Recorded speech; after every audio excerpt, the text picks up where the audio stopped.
Hi, this is Jacques Talk, and you're listening to Jacques Talk. This is a podcast where I talk about the Cowboys, the team I've covered as a beat writer, columnist, TV insider, and radio host for 28 years. I'll also talk about the NFL and the things I love, working out, streaming, food, and all things down. Welcome to Jacques Talk, where sports is fluid. What's true today might not be true an hour, a day, or a month from now. I'm going to give you the truth straight, no chaser. Glad to have you aboard. Let's get it. Welcome to episode 78 of Jacques Talk. I'm Jacques Taylor, joined by my boy Big Joe in the Big Rig. We hope you're prepared to be entertained for the next hour or so. On episode 78, who comes to mind, dog? John Dutton. Dang, we hit you right on the head on that one. That's what came to mind for me. I remember when they brought him over for the Colts, and then the only thing I remember about John Dutton is the Cowboys ended up beating the Colts 38-0, I think. Yeah, he was big. He was in today's thing. He would be the over tackle. He was big. Yeah, I think they called him Big John Dutton. Yeah, he was big. Randy White was smaller. No, I hear you for that. He was like the flex tackle, Randy White. Anyway, I think he had some problem learning the flex too. But I think that was a problem for him. But anyway, John Dutton he comes to mind for me. Leon Lett also comes to mind. He was my boy. His career was good. Could have been even better if he was playing today and they weren't so stringent on weed, because he used weed to relax because he had a lot of anxiety, and that cost him quite a bit of his NFL career. But those are two guys who come to mind, John Dutton, Leon Lett. What I need y'all to do right now, seriously, take 2 seconds. Go to The Real Jacques Talk on YouTube. Subscribe, like, leave us a comment. We appreciate it. We got some things popping later on this month and next month, and the more subscribers we get, the more things we can do for you. You can always hit us up on the show on IG at The Real Jacques Talk. You can find me on Twitter at JJT Journalist. I am Jean-Jacques Taylor is the handle. Now, Joe mentioned something interesting yesterday or the other day when we were talking. If you get involved in an accident, but it doesn't have to be an accident. It could be some medical malpractice. It could be some incidents where you're injured away from your home at an apartment complex or a business, somebody else's residence. If that happens to you, what you need to do, really, is pick up the phone, call 972-934-8900, and literally do what I told him to do, which is seriously, just call and say, hey, here's my situation. What do you think? That's literally all you have to do. That costs nothing. And then if they bring you on as a client, Green and Law, it's a great day for you. It really is, because they will handle every single solitary thing, so that all you got to do is focus on what? 2 things: healing and renewal. Get your mind right, get your body right, get your life back. It's really that simple. That's what Green Law likes to do. That's what Green Law excels at doing. And to make sure that that happens, the healing and renewal, they will find you a doctor and set an appointment if you need one. They will find you a specialist and set an appointment if you need one. They will walk you through the entire process. They'll hold your hand. They'll carry the flashlight. They'll do whatever you need them to do. You know, tandem jumps on skydiving, they do that too. They will do whatever is required to help you through the process, because the process can be long and tedious and scary and all those things, and everybody wants to ride or die in that situation. Nobody wants to be in a foxhole by themselves. They want somebody bad to ride with them. That's what Greening Law does. So give them a call, 972-934-8900. Tell them your situation. Just so you know, consultation is free. Here's something else you need to know. They don't get paid unless you get paid. It's not a better deal you can find than that. They don't get paid unless you get paid. So, one last thing I'd like to tell y'all. You ain't got to take my word for none of this. Real talk. You can go to greenandlaw.com. You can look at the website. You can see all the great things that their former clients have said about them. You can see all the awards that they've won. And then you can make a decision for yourself that if you're involved in an accident or a medical malpractice situation or anything where somebody else's negligence has caused you some harm, all you need to do is pick up the phone, call 972-934-8900, and let Greening Law go to work for you. I ran into my boy Todd Archer yesterday out at North Park Mall. We were out there for a press conference that Troy Aikman and Dak Prescott were having. Let's give Arch a call and get his thoughts on what was said out at the press conference. Todd Archer, brought to you each and every Wednesday by Smokey John's Barbecue over there at 1820 West Mockingbird. Go by on Wing Wednesday. As we wait for Todd Archer, can I tell y'all something? I love drinking out of glass. I got a fuchsia green bottle here. And people tell me, because I don't know this. Hello. Hey, what's up, dog? People tell me that the only thing better than drinking out of a glass bottle, I don't know this for a fact, but this is what people tell me, is smoking weed on the backwood. What do you think? Really? Who the hell knows? I said that's what they tell me. I don't know. Yeah. Who's they? I'd like to know who they are. That's what I'm saying. They came out of nowhere. No, it's not. I've been drinking out this fuchsia bottle. Drinking out this glass bottle just puts a smile on my face. Who is they? I don't smoke weed. Well, I'm not going to say I've never. Well, you one of the few, and I'm proud of you. I'm not to say I never have. I have on occasion. I know Arch, as a big fan of the Beastie Boys, probably lit one up back in the day before he became an adult. I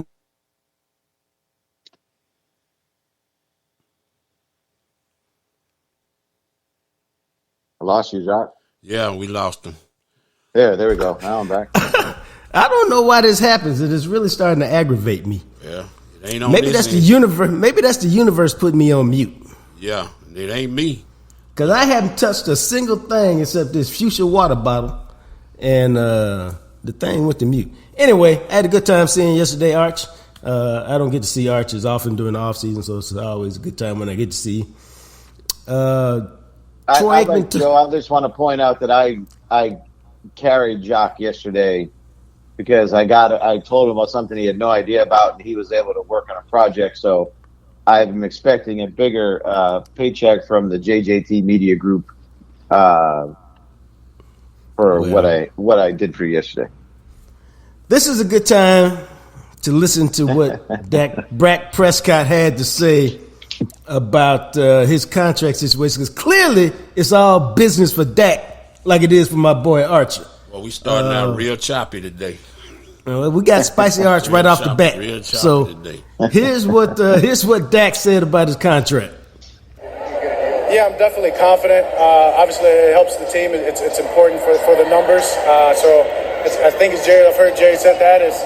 Tad helped me over here and told me that part, right? That is a process. Both sides understand that. Everything's great. And it'll happen. So, Arch, what is your take of that?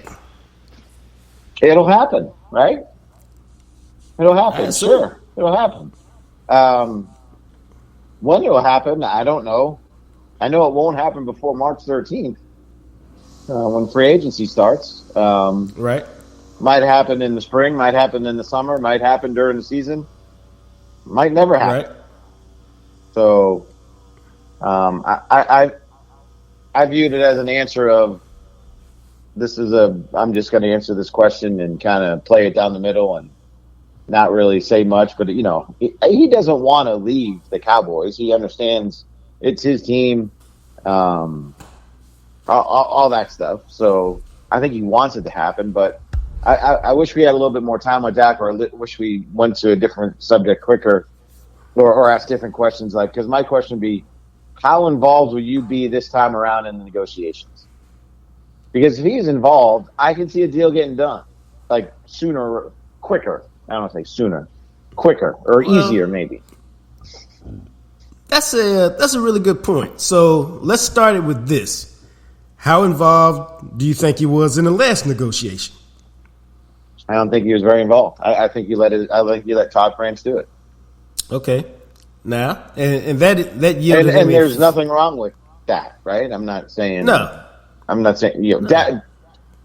I've said this to y'all before. Dak played the negotiations perfectly. Todd France, Dak, whoever you want to give the credit to, they played it perfectly, where they just waited and waited and waited and got everything that they wanted. Yeah, I think they will do this again. I think the only question is, when you say played a role, like last time he might have just said, "Hey, Todd, go do your thing." And this time it may be, okay, I've got the financial security now. whatever money he makes now is not changing his lifestyle one iota. So now it's, hey, dog, I just need a contract that gets me at least this much guaranteed, and let's try to get it done. As long as the Cowboys play fair, let's try to move to get it done. But here go the parameters, and let's get it done like that. Does that make sense to you? Or you think It just says, hey, Todd, go do what you do, dog, and tell me when it's done? Yeah, I think the Cowboys hope it's the former and not what you just said. Because if it's the former, they can come to the number pretty easy. Like, now, if it's going to be $60 million, well, then this might be a while, and it might never happen. And I don't know, where has $60 million become a thing other than just us media throwing it out, right? Like, it don't take much for us media to throw it out. Right.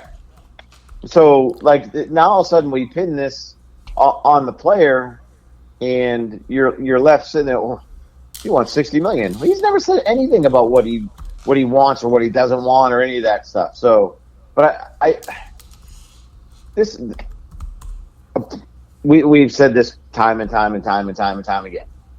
Players should get, in this sport especially, should get everything they want while they can get it, because the second you don't have it anymore, you're done. Like, they're just, teams are going to move on from you. That being said, you kind of hit on something where he's made generational money now. He's going to pocket, just from this contract, $160 million. Right. Who knows how many millions he's made off the field through the various endorsements that he has. Right. Conservative, what do we want to call it conservatively? I couldn't even venture to guess what the number is. I'd probably say 10 to 20. For his career or per year? Maybe a little bit more for his career, but in the last 2 or 3 years, probably 10 to 20. Okay, so let's say it's 30, and let's say it's 20. Right. Let's say it's 20 for his career, which we're probably underestimating. So now we're up to $180 million, and his first contract was like $4 million or whatever it was.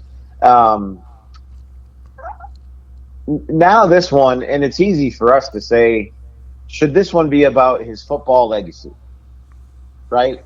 Because where would Dak go if he won a Super Bowl with the Cowboys in terms of what everybody thinks of him? He'd be up there with Staubach, Aikman in this franchise history as one of those guys, right?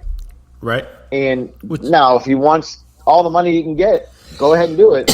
Realize and I'm not trying to sound like the Joneses on this one, because it is a truth. Like, the more that he takes, the less there is for other guys to make the team around him better. Now that he's made his money, I wonder if that's a thought process he has. I don't know. I don't know if he should have it. I just wonder if he would have it, because everything we know about Dak is he's got EQ, and he's emotionally intelligent, and he's all these things that you want in a person to be. I would think it crosses his mind at some point.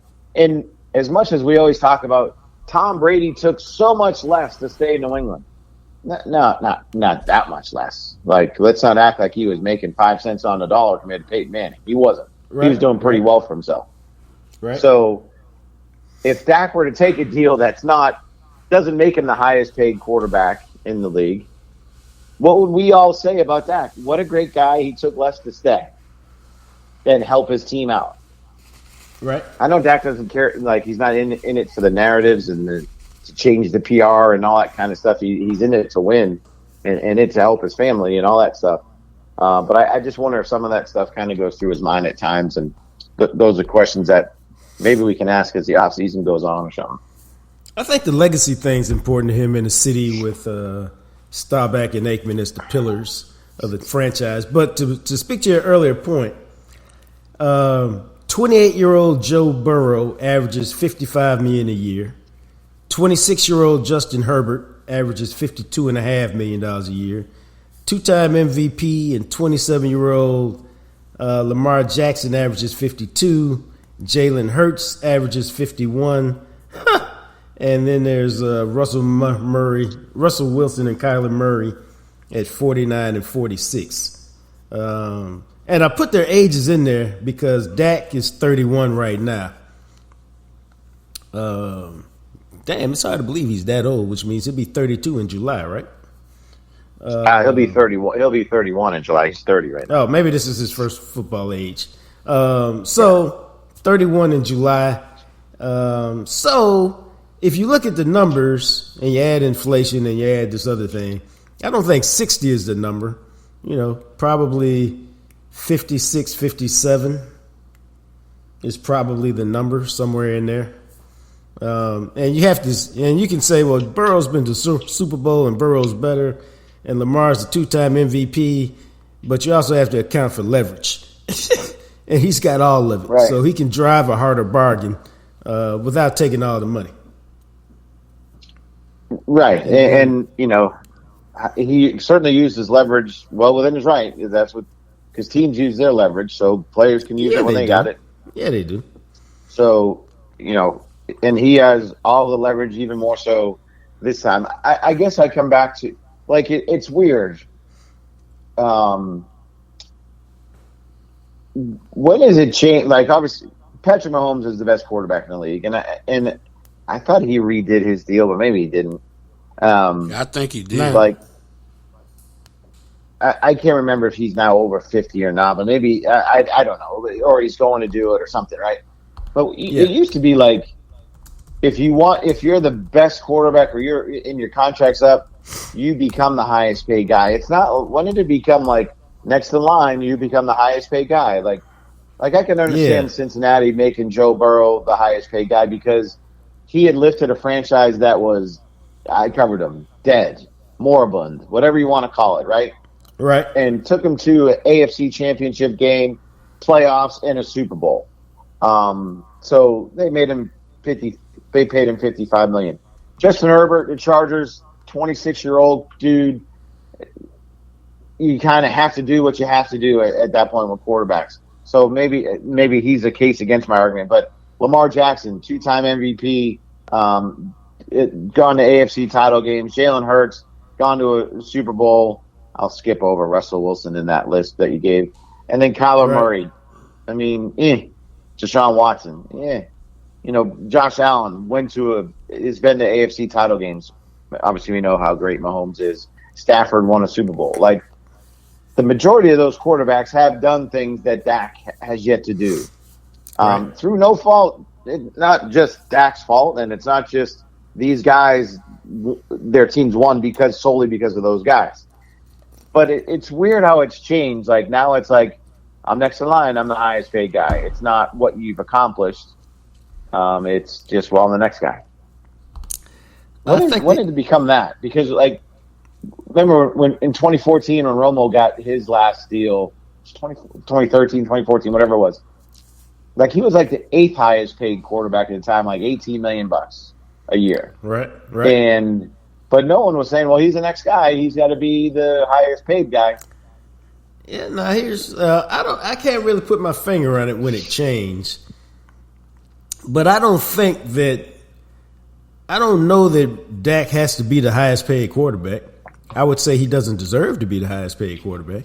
And here's where maybe it helps the Cowboys out a little bit. When Mahomes redid his deal in September, he got a 4-year, $210 million deal, $52.5 a year. Yeah. So if Dak is right now at $40 a year, $52.5 a year, $12 million a year on average, that represents a fairly significant raise. So they may be able to get him at, Mahomes is making 52, Herbert's making 52, Burrow's at 55. Maybe we can stick you somewhere between 52 and 55. You're one of the top paid quarterbacks in the league, even though you haven't accomplished what Burrow and Mahomes have, but you've kind of surpassed what Justin Herbert's done. You're a little older, so, hey, what do you think? The problem, of course, is he's only going to want a 4-year deal, and he'll be back again. Right, but who cares at that point? It'll be you can do the same structure, 4 years with added 2 voids, and he's going to be 36, 37 at the end of that one. And if he's not one, you can make the argument now that he's been the team starting quarterback. This is going into his 9th season. Right. And you sign him for another 4 or 5 years. If you hadn't won a Super Bowl by year 13, dude, right. Like it truly is never going to happen. Right. Yeah, I mean, you can make the argument now that it's not going to happen based on history that we've talked about a number of times. You're right there? Right. Okay. Yeah. Sorry about that, bro. All right. I'm sure you're okay. This is Jordan Flu game, baby. I'm here for y'all, though. Yeah. So, like, who cares about what would that be then? The 4th deal he would sign with the Cowboys. Right. I mean, so, and that's, to me, the biggest issue for the Cowboys. The deadline to sign Dak is really like 2 weeks before next season starts. For this reason, you're allowed those voidable years that are currently on the deal that are holding up the last 2 years of dead money. You can work on the new numbers on the contracts with that in mind. So let's say if they didn't sign him until the new 2025 league year opened. Well, now you're looking at his cap number starting at about $58 million next year. Woo! Yeah. So that's why the deadline is before the new 2025. The true deadline is when the 2025 league year starts. But if he's not on the roster, and again, let's say they restructure his deal this year to get the $18 to $20 million in room, you're looking at anywhere from like 55 to 58 million in dead money. That he'll be counting against next year's cap, and he's not on the team. That's huge. Well, we've seen what Denver's doing, eating up $85 million over the next 2 years on Russell Wilson. But I mean, that's split over 2 years. Like that 58 would be on the cap next year. And that's why they're kind of their salary cap situation next year is not the best because of that. So this again, where adds to Dak's leverage in getting a deal done. Yeah, it's kind of crazy, man. But he didn't seem too pressed, so I'm not going to seem too pressed about it. And there's a few other things that popped up yesterday. I was going to ask you about this. I thought this was something interesting that Troy said.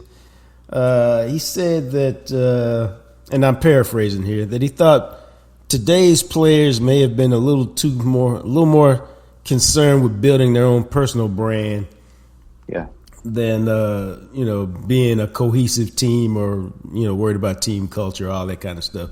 And I thought about it for a minute. I said there may be some truth to that. Well, what did you think when you heard that? Yeah.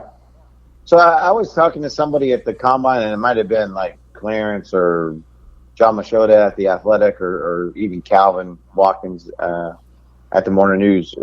I think it was them or some other media types, where the players today, and I hate to sound like the back in my day, we walked uphill both ways through snowstorms to school and all that. Right. The player team relationship seems much more transactional than relationship based. And I give the example of the Cowboys never had these issues with, and I'm just going to go from the time that I covered these guys: Terrence Newman, DeMarcus Ward, Jason Witten, Tony Romo, Brady James, Sean Lee. I'm trying to think. So I'm sure there's some guys that I'm missing. But when you say issues, where they what would do you get mean? Deals done, getting deals done soon, or a year before that you needed to get them done. Right. And now they do, and I wonder if some of it is just because it's now a transactional. Sorry, I just got a text message. A transactional relationship that they have with teams now, because it's like, I need to get mine. Where think of all the players that stay around here now, like with the teams that we cover, Jacques. How many guys still live in the DFW area? Oh, quite a few. Right. Our kids play at South Lake. Right. Like Greg Ellis. Let's use him. Greg's North Carolina born and bred. He loves Carolina. He lives here. You know what I'm saying? Right. Like DeMarcus Ware grew up in Auburn, Alabama, lives here. Jason Witten grew up in Tennessee, lives here. Tony Romo grew up in Burlington, Wisconsin, lives here. Now you're seeing guys like, I don't know, Travis Schroeder doesn't live here. He lives in Wisconsin. Here's a guy who played a while. Right. I wonder if Zach Martin's going to be here or going back to Indianapolis. I don't. Dak's a little different circumstance because of how much he's made and what Dallas has done for him off the field and playing here. So I assume he'll be staying somewhere near his Prosper at home or maybe build something somewhere else. It just seems like it's different, and that I think that maybe isn't everything that Troy was saying about everybody's trying to build a brand, but it's in that same neighborhood at the very least. And I think guys are more worried about, and I don't say that. That's bad to say. Guys they want to be the best football players they can be while maximizing every single opportunity they have to the fullest, which is fine. But I do wonder if that inhibits some of the I don't use the term culture, whatever I want to say. Yeah, every time I've been asked about that for the last month, I said the same thing Troy said, same thing you saying. Is they trying to build a brand. It's the fame. It's all the other stuff that tears away from the fabric of your team. Right. It's just everything pulling against you. But here's But there's nothing wrong with building your brand per se. Correct. But the brand would be so much stronger if the team won. Yeah. And by winning, we mean Super Bowls, right? Like it's the car before the horse. In the 90s, it's the car before the horse, so to speak. Right. Like the 90s Cowboys, there's the dudes that still live here that make a living from being on those teams. Yep. They can sign up and get $10,000 for an autograph show. I'm not saying it's Troy and Emmett and Michael, but pick the guys down the line that they can still make a good money being those guys. But every one of those coaches, every one of those players, and half the coaching staff had shows. But this is a generation of instant. They want instant fame. All this whole generation with Instagram and social media, it's all instant. Putting your nose down and working for it is something lost. Jacques, did Kenny Gant have a radio show before or after he won a Super Bowl? I think it was. I have this on a list somewhere. I think it was probably after they won the Super Bowl in '92. Right. And I think that's kind of what Emmett was saying, is that these guys are living off what they did. When he was nicking around at the Super Bowl, that's what he was kind of getting at. And I do think there's so much that the Cowboys can give a player and off the field in terms of their brand and what they can do, that it sometimes conflicts with the state of a team. But I will, Dak talked about it yesterday. We talked about this before. Culture is not this team's problem. And for everybody to say, Jerry leads this culture. Jerry has zero impact on the locker room in many respects. Like, as you ever talk to a guy over the years, and it's different now because we don't have as much access to him, but nobody has kind of said to us ever, Jerry, man, you believe he said that? Oh, geez. I don't want to say Jerry has no impact. He doesn't have the impact that everybody thinks on how things are in the locker room. But Dak's talked about this team's brotherhood and the team building and the relationship that they have. And I believe him. In the locker room, you can kind of you see it, that these guys do like each other. They do work for each other. The last time chemistry was a problem for this team, I would probably go back to 2008. With Creighton and T.O. Right. and Jason that whole, and Romo. The way that season ended, right. But even those teams, that team was far different. But the year before was basically the same team. The 17, they went 13-3. You going to tell me that some of those guys didn't like each other then? Sure they did. Right. Absolutely there were guys that didn't like each other then, but they went 13-3. It's this team's problem isn't culture and leadership and chemistry. This team's problem is when they play in their biggest moments, their best players don't rise to the occasion. That's what it is. They lost to Green Bay because Jake Ferguson was their best player. Not Dak Prescott, not Micah Parsons, not CeeDee Lamb, not DeMarcus Lawrence, not pick somebody else. I don't know where Jake Ferguson would be on the list of great or really good players the Cowboys have, but he can't be the best player you have that day. Yeah, you know what? You really raise a great point. Somebody put on if Tyron Smith leaves, that's just another guy whose career the organization has wasted. And I usually don't do this, but I pointed out to him and I said, so Tyron doesn't have anything to do with it? And he said, well, yeah, I wouldn't put him at the top of the list. Well, who would you put at the top of the list? And my point is kind of like what you're saying. It's the collection of best players have not played their best ball when it mattered most. And right. You know, that's really what it comes down to. And it's really a simplest thing. And until that changes, it's always going to be about heartbreak around here because your best players got to lead you. And you're right; they haven't done it in the playoffs for whatever reason.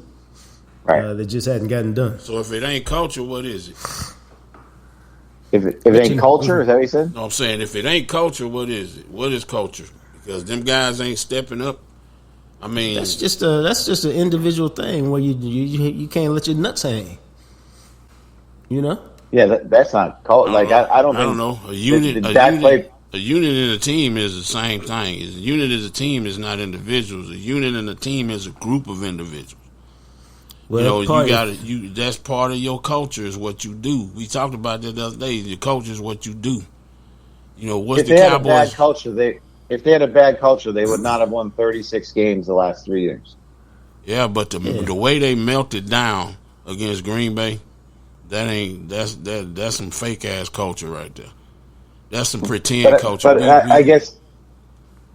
But okay, I hear. But is that culture though, or is that just their best players not playing their best? Like why? You know what I'm saying? Like,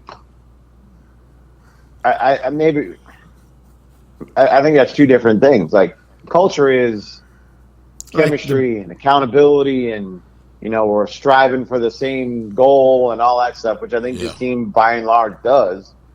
But the reason why this team, when they get to December, doesn't meet the expectations probably that they have is when it comes down to nut cutting time, they don't nut cut. The nuts get cut. Perhaps that's what it is. Yeah. And I say that because like we can identify clearly like the Baltimore Ravens culture. But they got beat in the playoffs. Doesn't mean their culture's bad. It just means, they haven't figured out how to take the next step yet. And I think a lot of that is the Cowboys. It just happens in more dramatic fashion. But they haven't figured out how to raise their level of play so that they can excel. So we talking about two different things. Like, yeah, I think so. Because like when you talk about chemistry, that's more what Todd to me. That's more what Todd talking about. Them guys want to pull together. They want to play. When you talk about culture, what are the Ravens known for? They're going to run the ball. They're going to play hard defense, and that's what you're going to get from them. You got some teams that'll knock the hell out of you, and they're going to be physical, and that's what you're going to get. So what's the Cowboys' culture? What's the Chiefs' culture? Good offense, great offense. Is that culture, or is that just what they are? You know what I mean? They have a great offense because they have the best quarterback in football. They got a good like coach they're not too. known for right. Yeah, and they have good coaches. Is that culture, or is that good coaches? That's the coach. Go ahead. Well, yeah, that's to me like they have really good coaches and they have really good players. If that's culture, then I think that's different than what we're thinking of. What you're gonna see from the Chiefs is guaranteed their offense is gonna be good. If you don't see good offense, their culture is that their offense is gonna probably be better than your offense to win the game. That's their culture. But not this year. Well, they didn't have a good offense this year. Their defense won that Super Bowl. Yeah, but that's been their culture in the past. This year, they did a lot more improvising. But the strength of their offense is that they was able to work with what they have. as far as the culture. That offense wasn't as good as it was, but they didn't have the personnel, but they still got it done. That speaks to the greatness of the coaching and the players, that they didn't have the personnel, but they got it done anyway. Hey guys, I got a guy knocking on my door that's ready to fix something in my house. Can I call it? Yeah. And on that note, we'll bid adieu to my man. Thanks, guys. Always. Todd Archer. Talk to you guys next week. Yep. All right, that's Todd Archer, brought to you each and every Wednesday by Smokey John's Barbecue. See, he got so caught up in the conversation, he forgot he had somebody coming to the crib this morning. But it's a really good conversation. But Smokey John's Barbecue, home of the Jam Session Bowl. By now, Big Joe and the Big Rig can attest to its greatness and the deliciousness that is the Jam Session Bowl. I was telling y'all, some of y'all should go by Jam Session today, which will be Wednesday when you listen to the show, for Wing Wednesday. They got smoked wings and on Wednesdays, and they are delicious. Matter of fact, I may do that myself before my class today. That being said, the Jam Session Bowl is something to live for. It's a mac and cheese base, which Joe went with, or a mashed potato base, which I usually go with. 2 out of 5 smoked meats, brisket, sausage, turkey, chicken, that sort of thing. And then, hey, check this out. All this stuff you find on a loaded baked potato, sour cream, bacon bits, chives, onions. I guess that's what chives are. Butter, all that good stuff. Hey, they put it on top of the bowl, and then they ask you, do you want to drizzle it with sauce? You want to drench it with sauce? Your choice. It is to live for. It is what, Joe? Love in your mouth. That's what it is. Yeah. Delicious. I think you don't need to put my name beside that. That's what I think. Okay, man. But that's what it is. If you need some Smokey John's in your life a little sooner than that, hey, go to the marketplace on SmokeyJohns.com. Click on the link, order the rub or the sauce, get it delivered to your crib in a couple of days. If you need it more immediate than that, all you got to do is hop in your car and head over to the nearest HEB. Burleson, Waxahachie, McKinney, Frisco. You can find the rub on the shelves. There it is right there, on the shelves. It is delicious chicken, beef, popcorn. Hey, don't say I never gave y'all nothing. Popcorn, it rocks on popcorn, real talk. But that's Smokey John's Barbecue. The food is delicious. It is to live for. You need some in your life. Swing through there, 1820 West Mockingbird, about 5 to 10 minutes north of downtown, depending on the traffic. But it is worth the drive. So, Smokey John's Barbecue, get that Jam Session Bowl in your life. Why? Because it is love in your mouth. Yum, yum. Hey, let's take a quick trip around the block, bro. Why you looking at me like that, man? Yeah, I know why he looking at you like that. You tripping, man. You tweaking. I am not tripping, and I am not tweaking. Yep.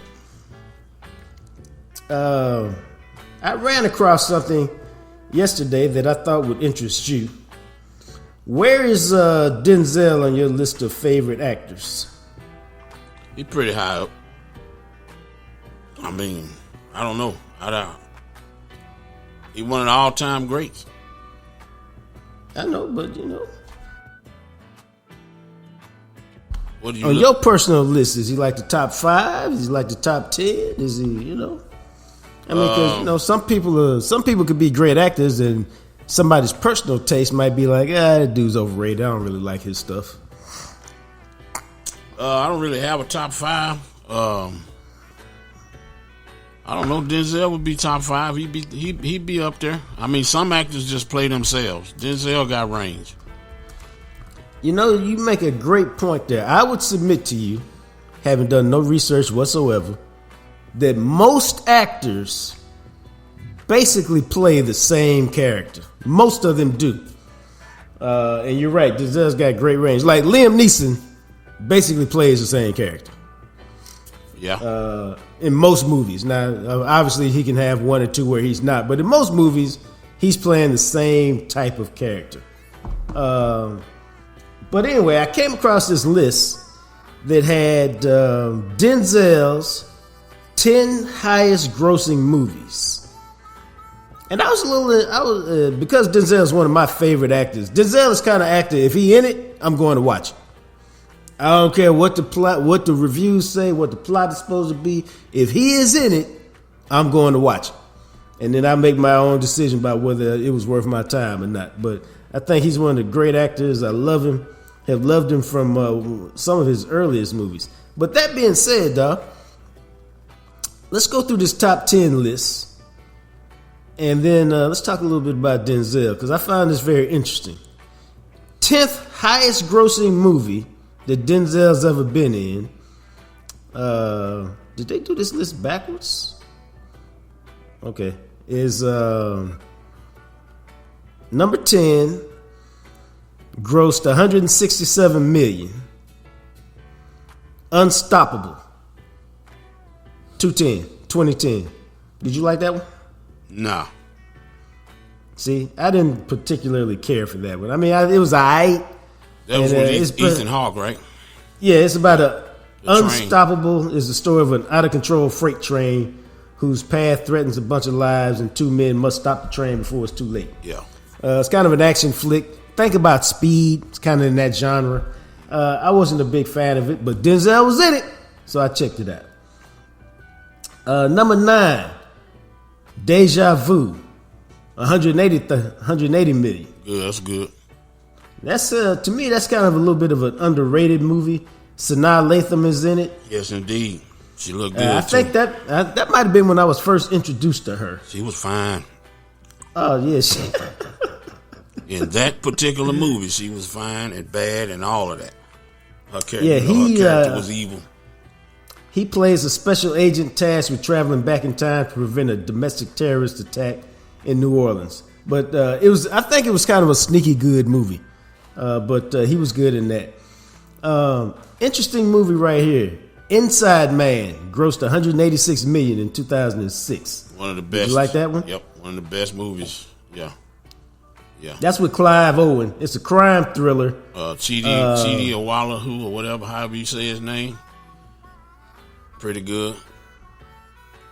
See, I don't even know who. I think Clive. Oh, I see who it is, but I think Clive Owen when I think about it. Yeah, and Clive Owen. Jodie Foster. Jodie Foster is good in everything. Is a ringleader of an elaborate heist to pull off the perfect bank robbery. He's a detective. Yeah, that was Clive Owen. Yeah.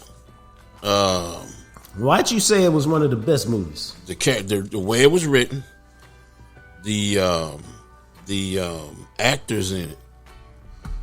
That's got a bunch of heavy hitters in it. And the subject matter, all of that. You know, you go all the way back to World War II. You go all the way back, and it's just well written. It's tight, and it's one of the best movies.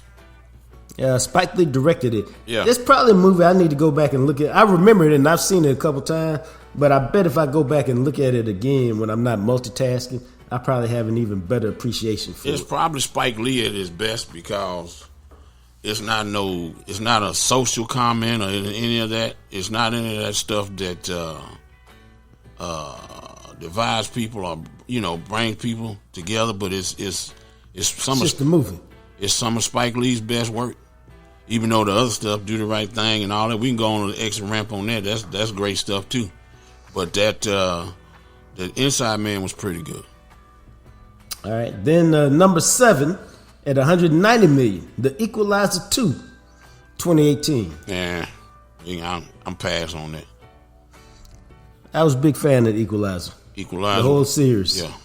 Equalizer 2, I was down with it. I like the way they caught the dude who killed his people. The way they found him, I like that. So I'm down with it. Come on, man. Equalizer 1 is the next movie at I'm sorry, my thing refreshed on me. Equalizer 3 is next, man. At $191 million. I didn't like that one as much. 2 and 3 you can have. Oh, all right. And then there's at number 5 is Equalizer. At $192 million. Now I've probably seen Equalizer about 10 times. Yeah. I've seen The Equalizer 2 probably about 10 times. One is pretty damn good. Yeah.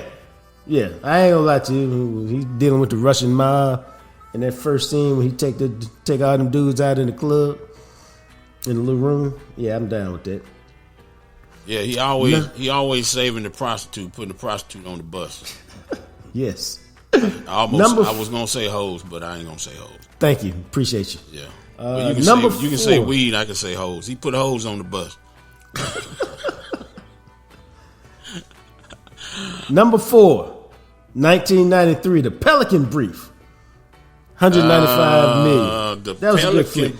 The Pelican Brief. Why he? You know what? I read the book. I listened to the book.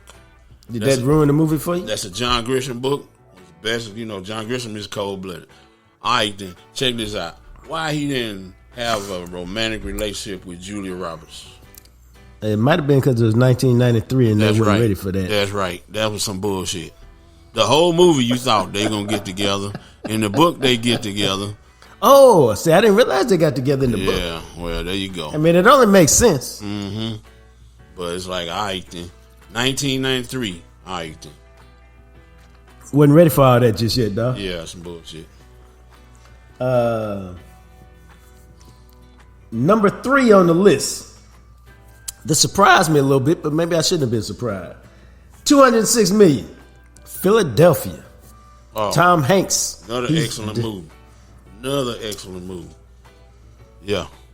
Denzel defending an AIDS patient in 1993, so that was a big deal then. Yeah. Not too long after Magic Johnson announced he had HIV. So yeah, I was surprised by number 2.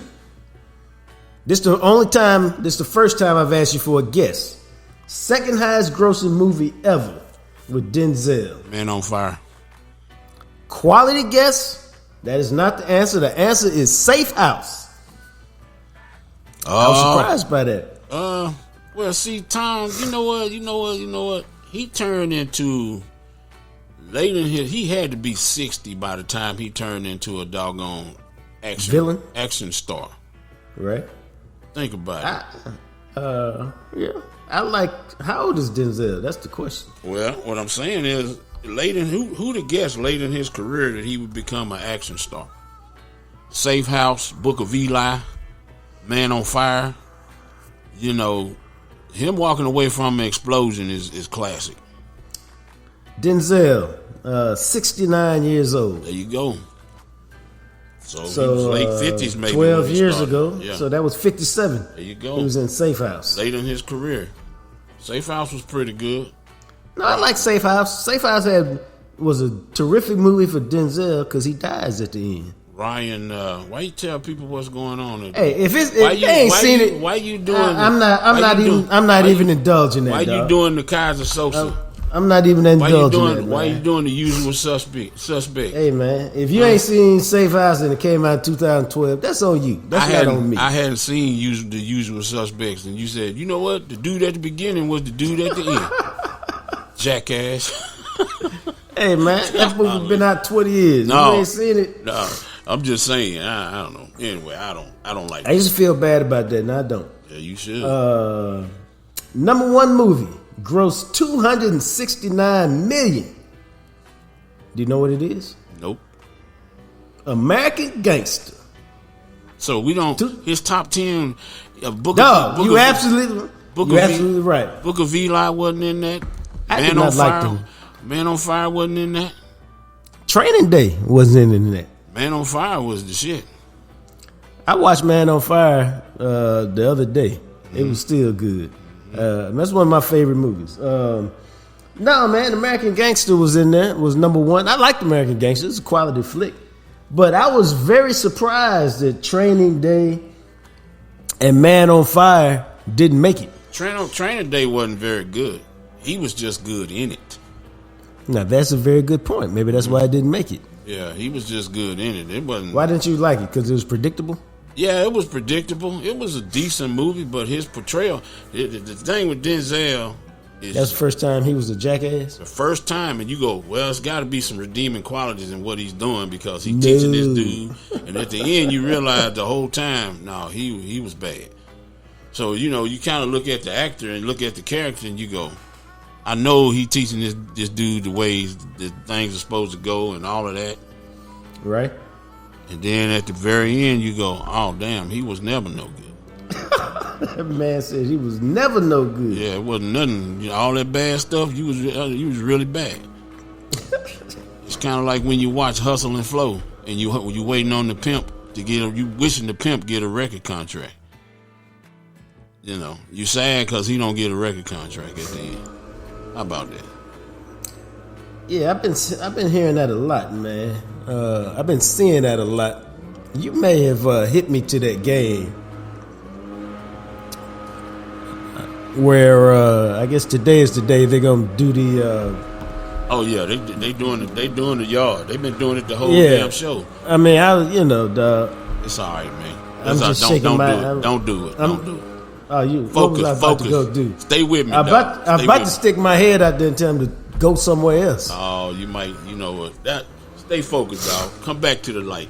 All right, I'm trying to come back because they didn't get on my nerves. They was low at first. They done got loud. It's all right. They done cranked it up, dog. Yeah, they trying to get busy, man. So what are your top three Denzel movies? Oh, Book of Eli, Man on Fire.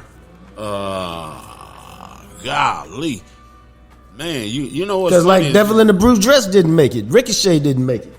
Ricochet, no, it's all right. It's funny because you got so much to pick from that you just start bumping stuff. You know what I'm saying? You start bumping stuff. So that's what's got me cranked up a little bit about the whole list is that what's not in there and what should be in there, and he got so many hits that you know. What's your favorite? If you ask somebody, you know, I don't know. No, I'm just asking you, what's your top three? Okay, Man on Fire, Book of Eli. It's hard for me to pick a third. I saw one of the early movies for Denzel Washington called Carbon Copy with George Segal, and he was a baby, and I always liked it. And if you get a chance, check it out. You might like it. I don't even know I've even heard of Carbon Copy. My top three Denzel is number one, Man on Fire. Number two, A Soldier Story. Back in the late 80s, I think, or the early 90s. That was the mid 80s. That was a lot of people on there. Oh no, that was like the Black All-Star cast before they became stars.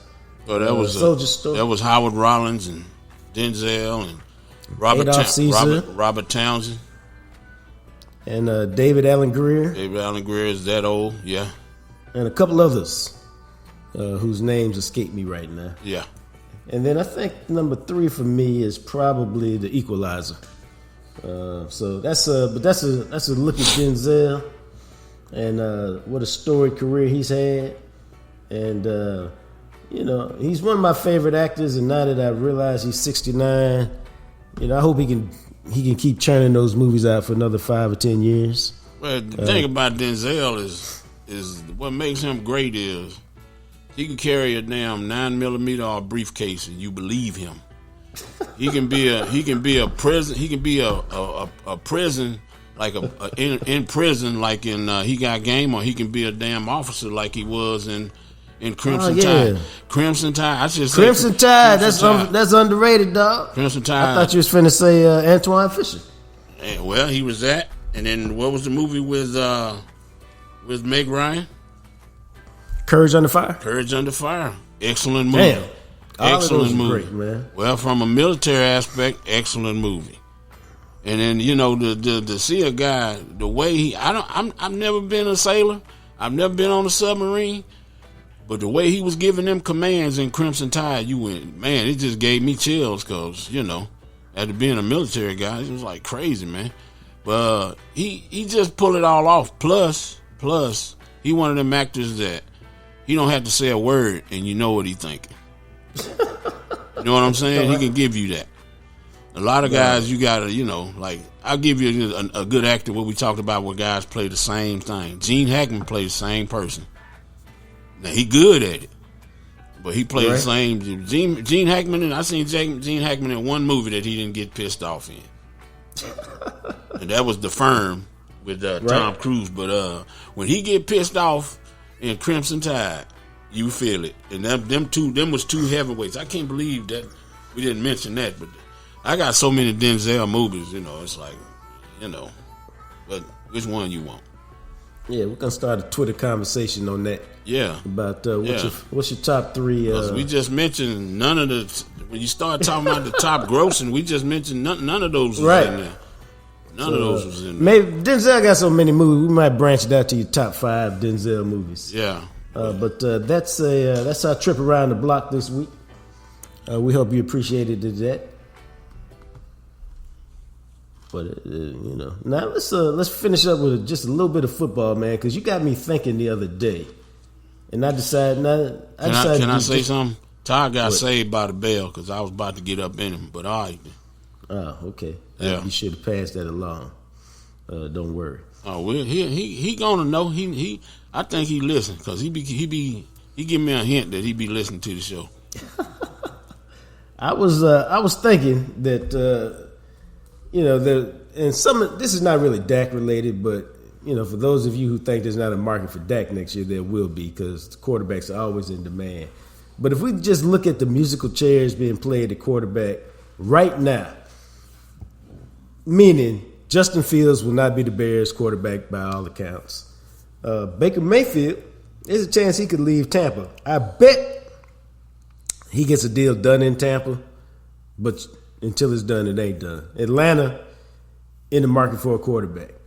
So you tell me what you think. These are the teams I have that need a quarterback. New England, the Raiders, Denver, the New York Giants, Washington, Minnesota, Chicago, Tampa Bay, Atlanta. Anybody else pop off the top of your head? No, I don't. See, are you talking about Denver? If you wait. I'm sorry. I was trying to read your message and talk at the same time. If you're talking about New York, are we talking about teams that have a quarterback? Like New York, do they need a quarterback? Are they still? No, the reports out of the combine were they like. We need a quarterback. We're done with Daniel Jones. If we can find one before the start of the season, we'll go with one. Now theirs is not the desperation of some other teams, but they need a quarterback. They done with Daniel Jones. You gonna pay him $40 million. That was one of the dumbest. That was one of the dumbest decisions ever. You could see that coming. Yeah, I wish as we like to say, Stevie Wonder could have seen that coming. Yeah, I wish they throw that kind of money away on my ass. That's what I'm saying. If you're looking at it like that, then now we got the blowers in the back. Hey man, yeah. You know what's killing me? This early, it's that early spring, man. Let me tell you what it really is. I'm gonna take y'all behind the curtain because I'm not doing this anymore. This is what happens because I was reminded because we haven't heard this in several weeks or months or whatever. It's because during football season, we do the show at like 8:30 or so. And by the time we finish the show at 9:30, they're gone. Or they haven't started yet. But it hadn't been football season, so I've been like, we can do the show just a little bit earlier because they're not listening to the Jerry Jones show or Todd and them aren't driving to the Star. So we got just a little more time in the morning. But, So they do that blowing at like 9:30. And so normally we're done. So now that they got on my nerves all morning, I remembered we pushed the show back a little bit, try to get a little bit of break in the spring. Well, gotcha. The little bit of break in the spring is over. We're back to 8:30 next week. I'm up anyway. You up anyway. It's all good.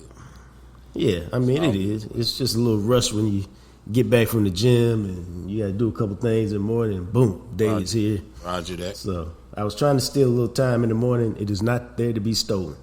But anyway, back on track here. So you got New England, you got the Raiders, you got Denver, you got the Giants, you got Washington, Minnesota, Chicago, Tampa Bay, Atlanta, looking for a quarterback. Damn. And then starters available are kind of like Justin Fields, Baker Mayfield, Kirk Cousins.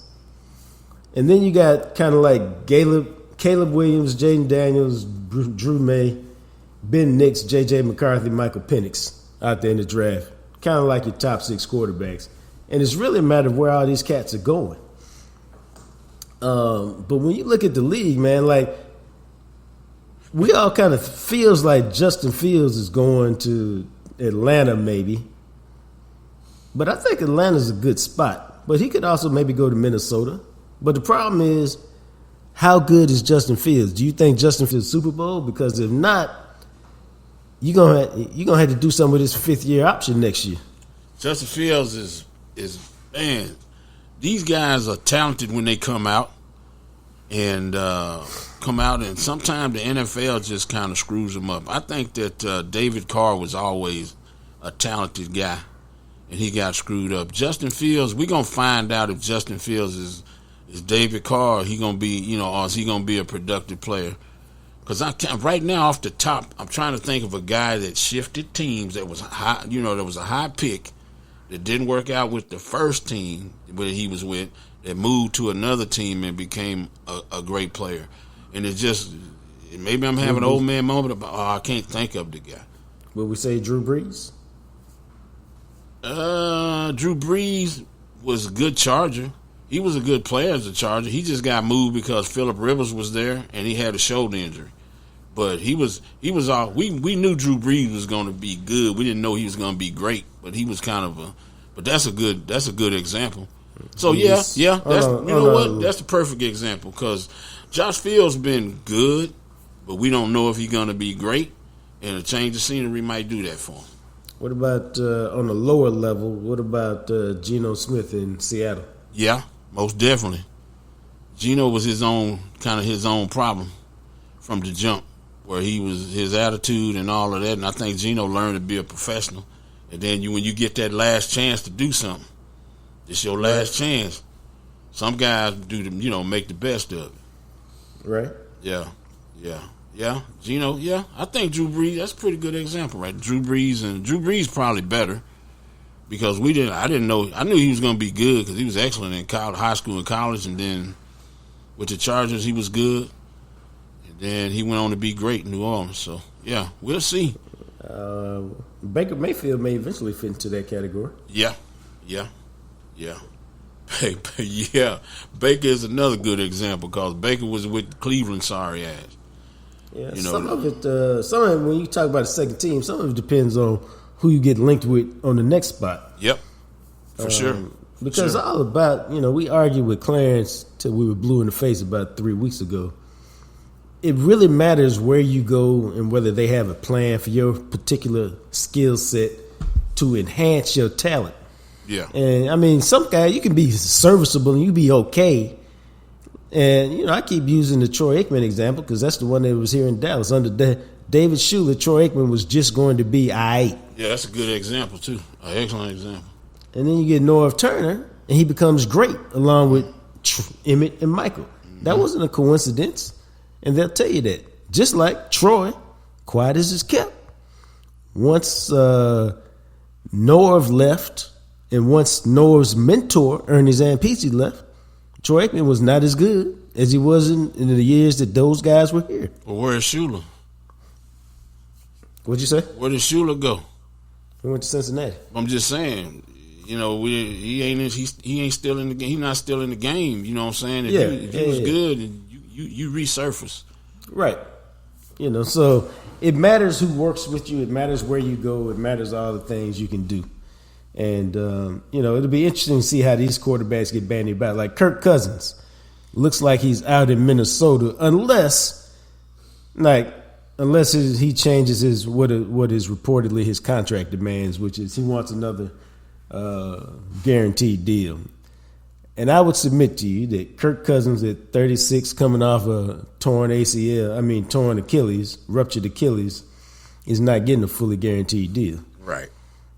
And, if that's what he wants to keep playing, then I don't know that he's going to play this year. If he wants to get, something else, then he probably has a chance to play. But there's a lot of jobs out there, and obviously the draft will determine where some guys go. Will Denver make a move to go up and try to get one of those quarterbacks? Will they stay where they are and take a J.J. McCarthy or a Bo Nix? Where will Michael Penix go? He's older, but if he goes to the right team, he's a guy, because he's older, if he goes to the right team, a little better team, maybe he go to a place like Minnesota, he might thrive. Because they got some receivers, they got some weapons, they got everything built in. They just need a guy to come run it. So the quarterback shuffle is real, man. It's interesting. And there's a few teams out there. There's a few jobs available. And it's going to be very, very interesting to see how the dominoes drop over the next few weeks. Yeah, I'll tell you what. I can't believe that Denver cut Russell, but man, they gotta get a cheap quarterback. Now they gotta draft somebody, or they gotta get somebody that they're not paying right away. And your boy gonna get all that stuff is on Sean Payton's ass right now. All the onus is on him. Yeah, right. You better groom somebody real quick. I'm not sure. Well, I mean, they're going to get a quarterback in the draft. It's just a matter of which one they get. The one that fall to him, or does he fall in love and try to move up and grab somebody? And I don't know. I need to double check. I don't know if they got the ammunition to go up and grab somebody. So they gave up a lot. Plus, how many times in his career has he groomed the guy? Tony Romo, maybe. I don't know. You had to give him some credit for Drew Brees. Yeah, Drew Brees and Sean Payton was good for each other. Yeah, I thought they worked together well. Yeah, but I'm saying take a guy from I draft you, because Drew Brees has some NFL experience and some talent, and I think them guys. I'm giving him his credit. I do. But I'm saying when you draft a guy and you groom him and you say, all right, I drafted you in the first round. This is the guy I wanted in the first round. We wanted in the first round. I'm going to help him be an NFL quarterback. I think that Mike McCarthy has done a better job of that, working with Aaron when he worked with Aaron Rodgers. Yeah, well, he about to get another opportunity, so we'll see what Sean can do. Yeah. I'm interested to see, like I said, whether they grab the guy who falls to him, or whether they go up and try to make a move for one of the big three, which is very expensive. You may be better off sitting and grabbing, who you like best out of J.J. McCarthy, Ben Nix, and Michael Penix. Bo Nix and Michael Penix. Who spends money on Russell Wilson? Nobody? Or somebody? Depending on what he wants. Yeah. I looked at it. I took this team out, but I could just as easily have left them in, which is Pittsburgh. Yeah. Maybe Russell Wilson will fit there, at least provide some stability and a guy who can give you a chance to win. Maybe Atlanta looks at Russell Wilson and says, we got weapons now. We're playing in a dome. Maybe he can take advantage of what we got. He should have some options. Maybe Minnesota looks at Russell as the same way. I think a lot of teams will look at Denver and just be like, Sean Payton, for whatever reason, they just didn't hit it off right. He's not as bad as he looked there at times. He can be better in our situation, and make it happen. But all of that is fascinating to me. I think a lot of stuff will shake in the next couple of weeks as free agency starts, and we get a better feel for what's going on in the draft. But that's what it looks like at the quarterback situation, and that's why I keep telling y'all, Dak ain't gonna have no problem finding a job if the Cowboys don't sign him to a long-term deal, and he leaves after next year. I'm just telling y'all, he's not gonna have a problem, and you'll be shocked at the money he commands on the free agent market. I'm just telling you that as a fact. Because remember, Baker Mayfield think he's supposed to get $40 million this year. Baker Mayfield, who's been on about 4 teams in the last 4 years, and took a 9-7 team in the sorry division, 9-8 team in the sorry division to the playoffs, and he about to get paid. So, it's a commodity out there. Think about it. Quarterbacks hard to find. They got all the leverage, and the good ones got even more. But that's episode 78 of Jacques Talk today. We always appreciate Green and Law. Can't do the show without them. Same goes for our friends at Smokey John's Barbecue. Remember, you can find us on The Real Jacques Talk on YouTube. We need you to go there and like, subscribe, and rate the show. Leave us a comment. And you can find us on IG at The Real Jacques Talk. And you can always find me and have a conversation on Twitter at JJT Journalist. I am Jean-Jacques Taylor is the handle. So, till we chat again, you guys be blessed.